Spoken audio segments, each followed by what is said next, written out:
बहुत पुरानी बात है। एक दूर दराज के मुल्क से एक शख्स सल्तनत ए रूम में आया। वह शख्स अपने आप को दुनिया का सबसे बड़ा अक्लमंद और आलिम समझता था। उसका तकब्बुर इतना ज्यादा था कि वह हर शहर जाकर वहां के सबसे बड़े अक्लमंद को हराने का दावा करता। उसका मानना था कि दुनिया में ऐसा कोई सवाल नहीं बना जिसका जवाब उसके पास ना हो, और ऐसा कोई शख्स नहीं जो उसकी अकल का मुकाबला कर सके। एक दिन वह शख्स उस शहर के दरबार में पहुंचा जहां मुल्ला नसीरुद्दीन रहते थे। उसने भरी महफिल में बादशाह के सामने ऐलान किया, मैंने पूरी दुनिया की सैर की है, बड़े बड़े उलेमा को हरा चुका हूं। आज मैं यहाँ के सबसे बड़े अक्लमंद को ललकारता हूं। मेरे पास 3 ऐसे सवाल हैं जिनका जवाब अगर किसी ने दे दिया तो मैं अपनी सारी दौलत उसे दे दूंगा और हमेशा के लिए इस मुल्क का गुलाम बन जाऊंगा। लेकिन अगर कोई जवाब न दे सका तो सबको यह मानना पड़ेगा कि मुझसे बड़ा कोई अक्लमंद नहीं। बादशाह पहले तो थोड़ा परेशान हुआ क्योंकि वह शख्स वाकई बहुत बड़ा आलिम लग रहा था। बादशाह ने शहर के सबसे बड़े काजी और उलेमा को बुलवाया, मगर उस शख्स ने सवाल ही ऐसे पूछे कि सबकी अक्ल दंग रह गई। कोई भी उसके सवालों का जवाब देने की हिम्मत न कर सका। दरबार में खामोशी छा गई और बादशाह की नाक कटने का वक्त आ गया। अचानक बादशाह को मुल्ला नसीरुद्दीन का ख्याल आया। उसने फौरन हुक्म दिया, मुल्ला नसीरुद्दीन को इज्जत और एहतराम के साथ दरबार में पेश किया जाए। सिर्फ वही इस मगरूर आलिम का गरूर मिट्टी में मिला सकते हैं। थोड़ी देर बाद मुल्ला नसीरुद्दीन अपने पुराने और वफादार गद्दे पर सवार, सर पर एक बड़ी सी पगड़ी बांधे दरबार में दाखिल हुए। उनका अंदाज हमेशा की तरह सादा और बेफिक्र था।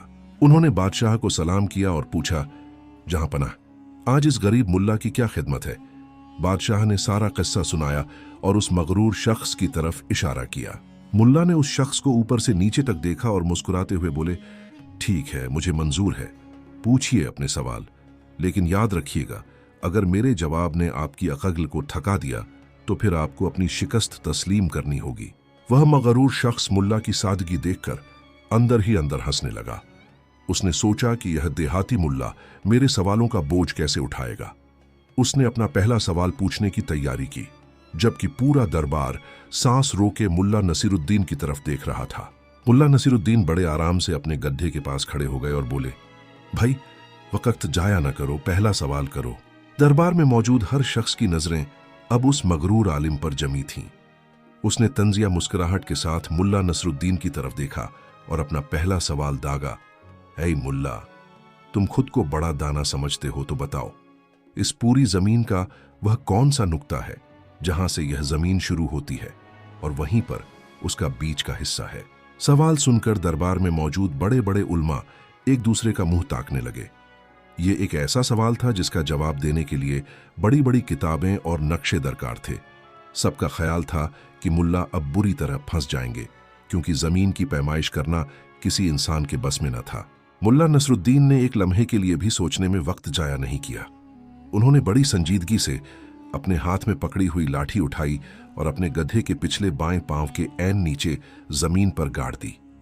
फिर वह उस आलिम की तरफ मुड़े और बड़े एतिमाद से बोले, जनाब, जमीन का मरकज बिल्कुल यही जगह है जहां मेरे गधे का यह पैर रखा हुआ है। अगर आपको मेरी बात पर यकीन नहीं आता तो फीता उठाइए और अभी पूरी जमीन को दोनों तरफ से नाप कर देख लीजिए। अगर 1 इंच का भी फर्क निकला तो मैं अपनी हार मान लूंगा। वह आलिम हक्का बक्का रह गया। उसने गुस्से से कहा, यह क्या मजाक है मुल्ला, मैं भला इस पूरी जमीन को कैसे नाप सकता हूं? मुल्ला नसरुद्दीन ने इत्मीनान से जवाब दिया, अगर आपके पास जमीन नापने का कोई तरीका नहीं है तो आप ये दावा कैसे कर सकते हैं कि मेरा जवाब गलत है? आपने सवाल पूछा, मैंने जवाब दे दिया, अब उसे गलत साबित करना आपका काम है। पूरे दरबार में वाह वाह का शोर मच गया। बादशाह भी मुल्ला की इस हाजिर जवाबी पर मुस्कुराए बिना न रह सके। पहले सवाल का मुंह तोड़ जवाब सुनकर वह मगरूर आलिम थोड़ा तिलमिला गया था। उसने सोचा कि शायद पहला जवाब मुल्ला ने तुक्के में दे दिया है, लेकिन अगला सवाल इतना मुश्किल होगा कि मुल्ला की अक्ल ठिकाने आ जाएगी। दरबार में खामोशी छा गई थी। सब लोग अगले सवाल का इंतजार कर रहे थे। वह शख्स थोड़ा आगे बढ़ा और आसमान की तरफ इशारा करते हुए बोला, ठीक है मुल्ला, तुमने जमीन का मरकज तो बता दिया, लेकिन अब मेरे दूसरे सवाल का जवाब दो। अगर तुम वाकई दुनिया के सबसे बड़े अक्लमंद हो तो ये बताओ कि इस वक्त आसमान में कुल कितने सितारे हैं? याद रखना, जवाब बिल्कुल सही होना चाहिए। यह सवाल सुनते ही दरबार में सरगोशियां शुरू हो गईं। लोग कहने लगे, ये कैसा अजीब सवाल है, भला आसमान के सितारों को किसने गिना है? बादशाह भी थोड़ा फिक्रमंद नजर आने लगा, क्योंकि यह वाकई एक नामुमकिन सवाल था। मुल्ला नसरुद्दीन ने आसमान की तरफ देखा, फिर थोड़ी देर खामोश रहे, जैसे कोई गहरी हिसाब किताब कर रहे हों। फिर उन्होंने अपने गड्ढे की तरफ देखा और निहायत संजीदगी से बोले, मेरे अजीज दोस्त, यह तो बहुत ही आसान सवाल है। आसमान में कुल इतने ही सितारे हैं जितने मेरे इस गड्ढे के जिस्म पर बाल हैं, ना एक कम ना एक ज्यादा। वह आलिम यह सुनकर आग बबूला हो गया। उसने चिल्लाकर कहा, मुल्ला, ये तुम कैसी बेहुदा बात कर रहे हो?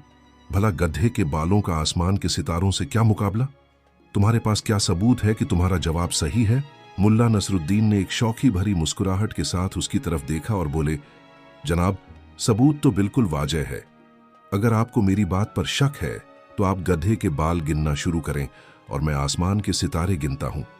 अगर गिनने के बाद एक भी बाल सितारों से कम या ज्यादा निकला तो मैं अपनी शिकस्त तस्लीम कर लूंगा। क्यों है ना मुनसिफाना सौदा? पूरा दरबार कहकहों से गूंज उठा। वह मगरूर शख्स शर्म से पानी पानी हो गया। उसे पता था कि न वह आसमान के सितारे गिन सकता है और न ही गड्ढे के बाल। मुल्ला ने उसकी अपनी ही चालाकी को उसके खिलाफ इस्तेमाल कर लिया था।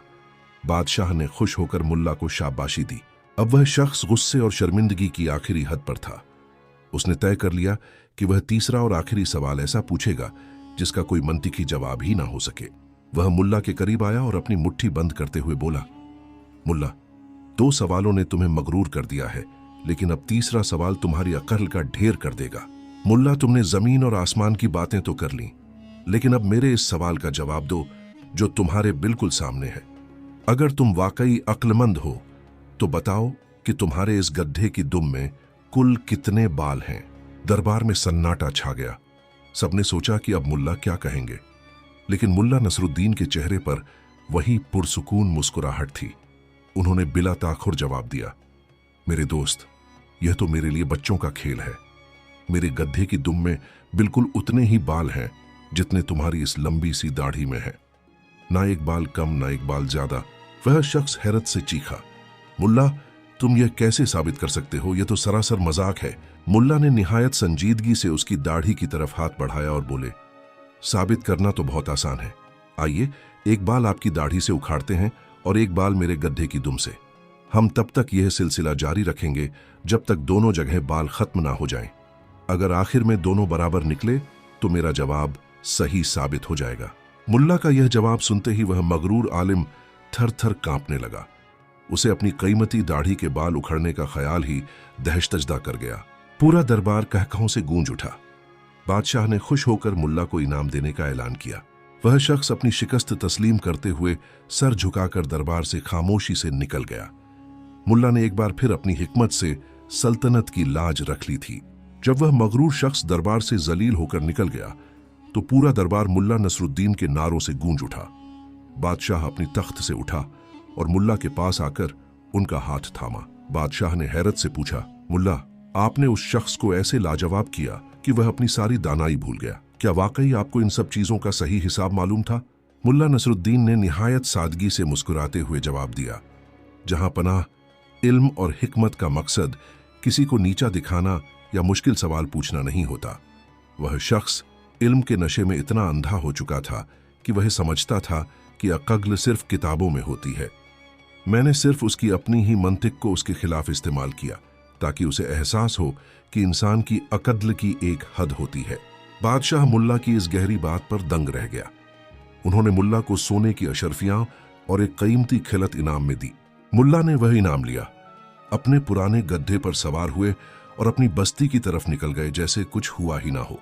पूरे शहर में यह बात फैल गई कि असली अक्लमंद वह नहीं जो सवाल उठाए, बल्कि वह है जो उलझनों को सुलझाए।